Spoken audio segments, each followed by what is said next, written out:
Most people don't realize that there are literally tools designed to get filmic edits out of your photos. And they're my favorite tools to use, which is why I am so excited about today's episode, because that's what we're covering. I call these the selective edit tools, and you'll see why in a minute. But first, make sure you grab the project file from down below so you can follow along with the edit. And then, as always, disclaimer that this is a masterclass, and so we're expecting that you've watched the previous episodes. So if there's something confusing, maybe go back and watch those to see what you missed. With that said, let's start with the lesson portion where I will guide you through an explanation of how these tools work, and then we'll wrap up at the end by walking you through an actual real edit using the project files. Okay, let's jump into it.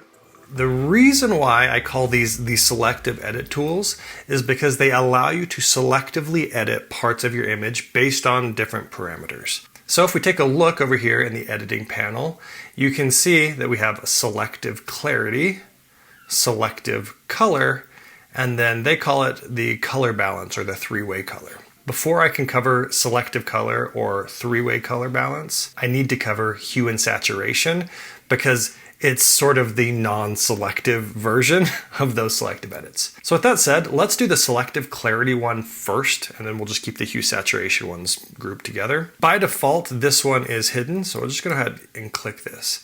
And you can see the way the tool works is you have shadows, midtones, and highlights, and then texture and clarity, which work the same as texture and clarity, which we explained in the previous video. So I'm gonna jump over here to Pixelmator because there's a couple extra tools that I can use to illustrate to you how these actually work in practice. So I have this image here that is just a cloudy noise pattern, and I have my adjustments that look exactly the same, selective clarity. The thing that I've also got set up to help illustrate is this layer right here, which is a duplicate of this cloud layer, but its blend mode is set to difference, which means that because these two layers are identical, it should be black. Difference only shows the things that are different between the two layers. So if I do an example, if I turn this original layer warmer, you can see that the difference of them is cooler. Sort of the same thing, if I make it brighter, you can see the brightness difference actually comes out. So let's take a look at selective clarity. I'm going to start by selecting shadows, and you can see that when I dial up the texture, there's only specific areas that are showing up with more localized contrast and texture being added back to it. And if I hide the difference layer and show it, you can see that the differences are only in the dark areas. And it's the same thing with clarity, which is pretty cool. And so I can also do this with the highlights. So if I turn up the texture and the clarity in just the highlights and then hide this difference layer, you can see that it's only in the light areas that a difference was introduced, that this local texture and contrast are actually added. And so this is a really powerful tool that I use all the time to bring back lost texture to shadows specifically. I found that it's really easy for shadows to get muddy in an edit, and so I love just grabbing the texture slider in the shadows and just dialing that all the way up. All right, with selective clarity out of the way, let's cover hue, saturation, and vibrance so that you can understand the other selective color tools. Now, I've got these two layers set up that are identical. They're just split down the middle of the screen so you can see the difference between the two on the top and bottom. Now, the first slider, I think, is the hardest one to understand for beginners, which is the hue slider. So if you look at the slider, you'll notice that it centers on teal for no particular reason. That's just the design of the tool. It centers on teal. And if you look, I have a teal strip right here in the middle, albeit desaturated. And so if I grab this slider and slide it over to like a green, you can see that that teal starts to become green and then yellow and then orange and then red and pink. And so what this is really doing is sliding that particular color to match whatever I have selected in this bar. Now, the thing that's kind of hard for people to understand is the colors on this bar are all sort of relative, like they're based on teal for no reason that I'm aware of. And so if you watch all the other colors, you will see that they get shifted over on this color bar the same amount. So even if you're looking at the green is going to slide over at the same rate as the slider. So looking at maybe this yellow or this orange, as I slide it over, it's going to turn red, and then pink, and then blue, because it wraps around to this other side of the slider until eventually they come all the way back around through the greens and back to their yellow-orange state. Now, I will be honest, I don't use this one very often. Like, this is mostly like a badly processed photo that is hue shifted. Like, sometimes I will use that to fix something, but much less common than saturation and vibrance. Now, the reason why I have these two layers split is because I want to show you the difference between saturation and vibrance. So with this mask enabled, so it splits, you can see as I dial up the saturation, the bottom values get more saturated. Now you might wonder what I mean by more saturated.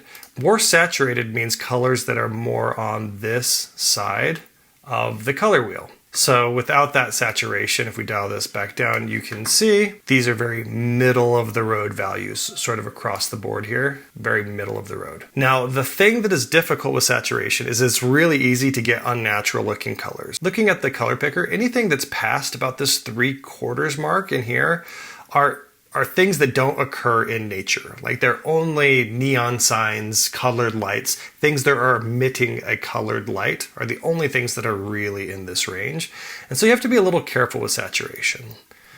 And maybe that was intuitive for you because, like, who has ever seen, you know, a flower that is that color of green, yellow? Probably nobody, and especially not at that saturation. But let's take a look at what vibrance does instead, because it's very similar, but I think it's more useful as a result of its difference. So if I crank up the vibrance, you can see that on top, these vibrant colors are close to the same. Like, they're moving in the same direction, but they don't go quite as far. And so what vibrance does is the same thing in that it dials up the saturation, but it tries to be particular and protect colors from going into that dangerous clipping range that reaches the unnatural oversaturated.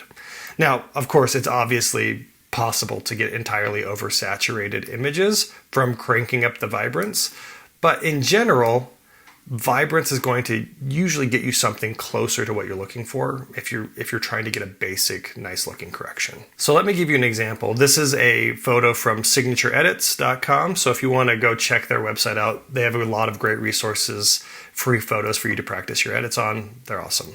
But as you can see, this is shot on a Canon EOS R, and some cameras, their raw format is very desaturated on purpose, because it's leaving room for you to make the edits and put the saturation where you want. So in this case, you can see that if I grab saturation and dial this up to try to get her skin tones back, this yellow gets to unnatural yellow really quick. So something right around there is where we have enough skin tones back, and that's pretty darn yellow.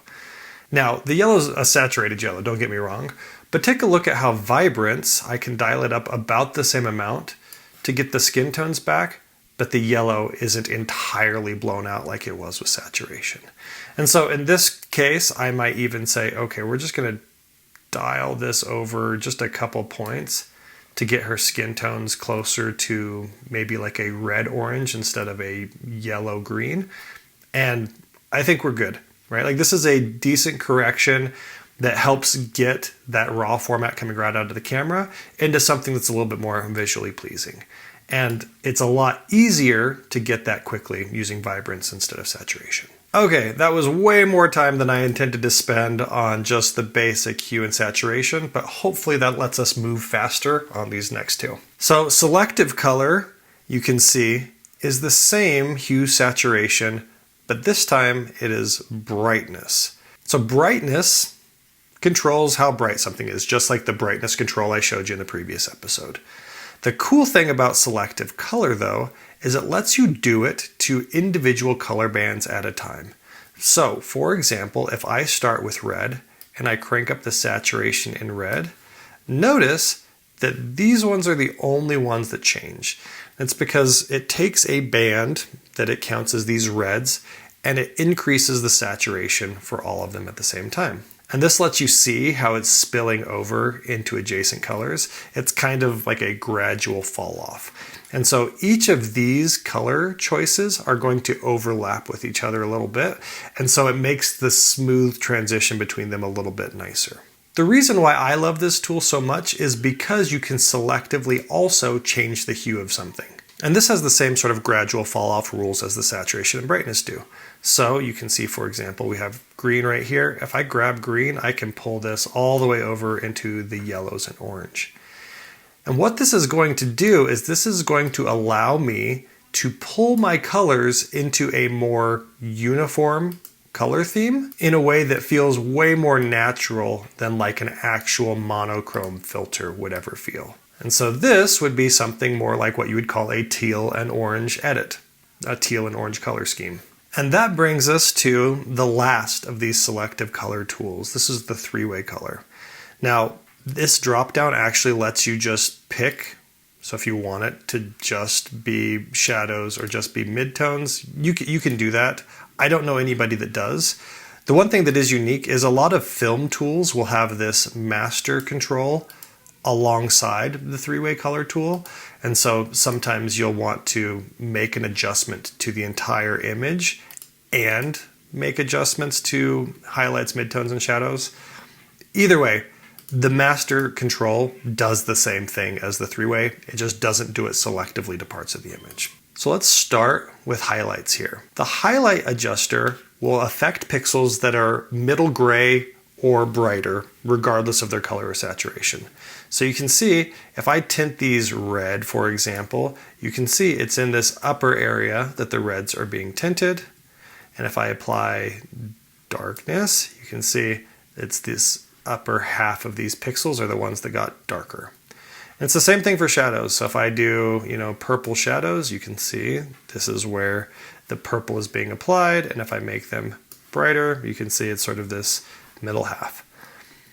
Now the cool implication here is that these three sliders all overlap. So the midtones are taking the middle, and that half overlaps with the highlights and the shadows.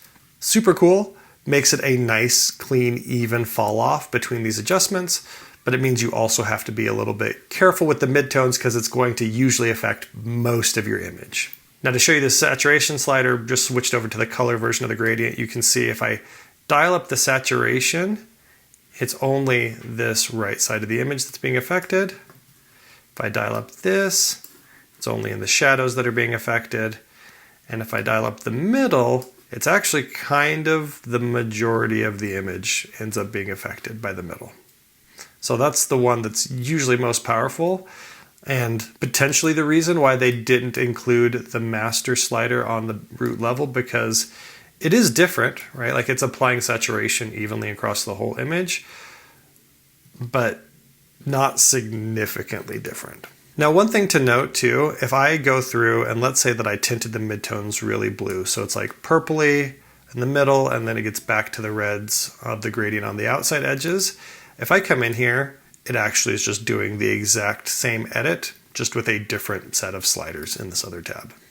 Most people I know don't use these because they are less intuitive than the three-way wheels, but they're there in case you want to use them.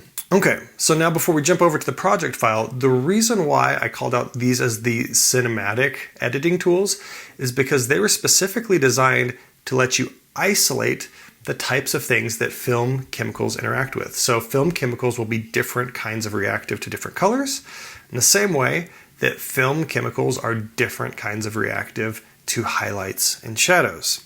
So for example, something that is really common in a cinematic edit is desaturated highlights, darker midtones, more saturated shadows. It's just a way that film normally works. Okay, let's jump into the real actual photo that we're going to edit. All right, this is another photo that I took while we were in Hawaii. And you can see that I've already got my histogram pulled up. And I'm going to quickly make just a basic adjustment to this to make it a more even image. But like I said, if you have questions about these tools, they're available in the previous videos.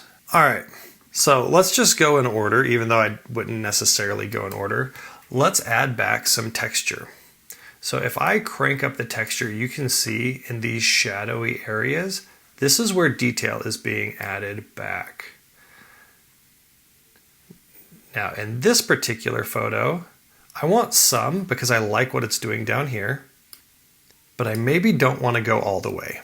So what I'm going to do, based on our previous video, is I'm going to add a linear gradient, just isolating this part down here, and then I'm going to use selective clarity to add textures just back to the bottom half of the image.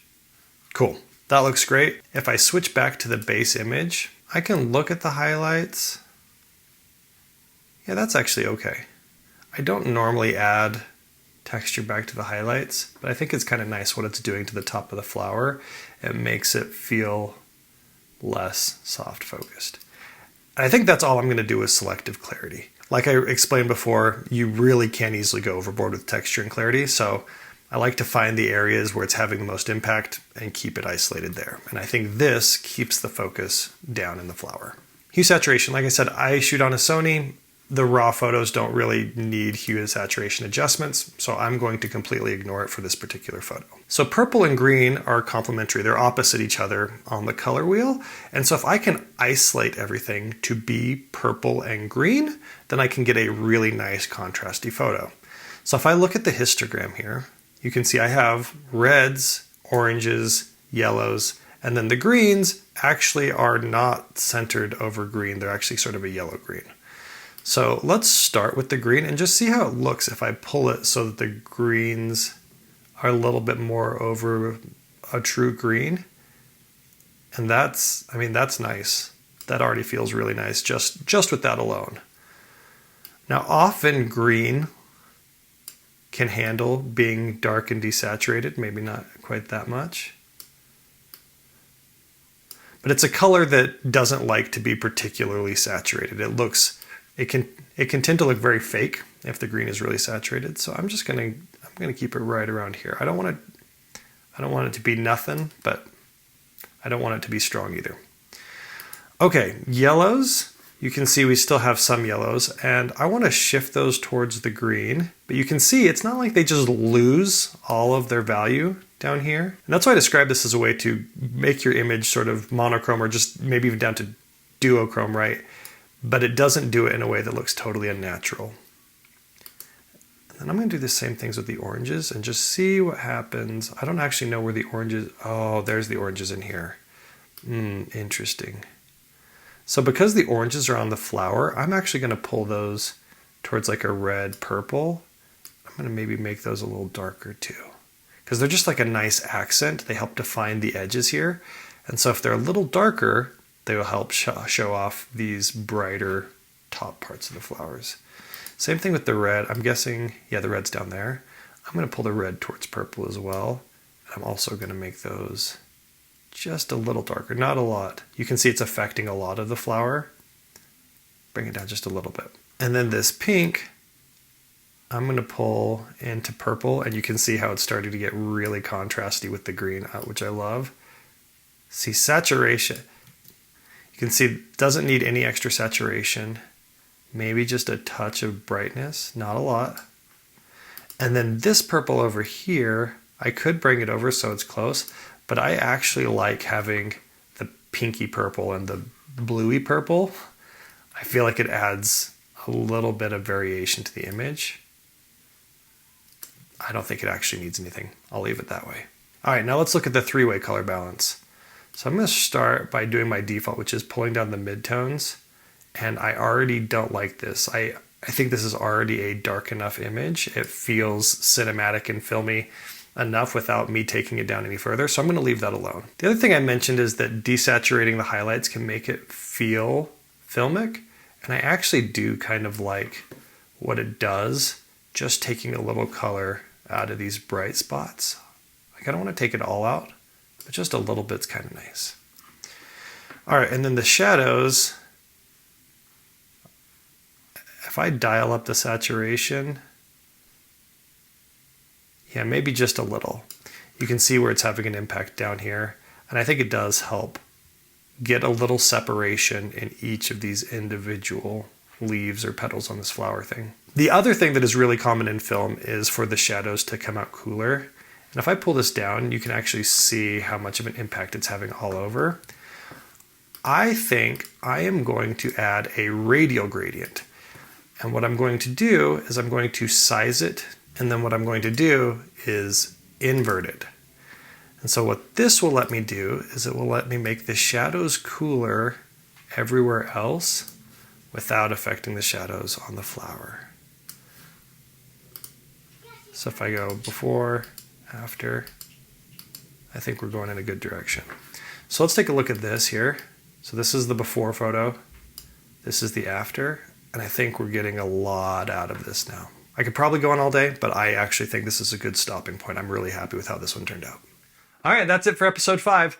If you like these videos and you want to get early access, make sure you support me here on YouTube or over on Patreon, where you'll get early access to all of my videos as they come out. Also, if there's a question you still have, let me know in the comments below, and we'll catch you on the next lesson. Thanks for watching.